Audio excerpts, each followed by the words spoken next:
This video is just a quick teardown on the baitcaster fishing reel. So we're going to open it up and have a look and see how it actually works and what's inside. I've removed most of the screws, so this should be nice and quick. Just remove the handle, the top spindle.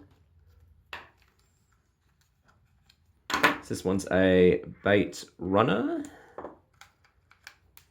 Here we go. So this is the inside mechanical workings. As you see, let's see, when this spins, there we go. When that spins, it spins this inside cog. The bait caster or bait runner side of things, when you engage it, pushes this up to here, and then it stops just there.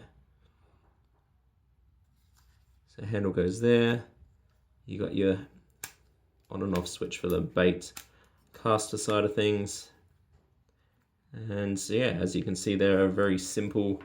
Well, they're not really simple actually. There's a lot that goes on behind the scenes underneath all the covers, but they're still quite interesting, and this allows you to catch the fish. There you are. Well, thanks for watching.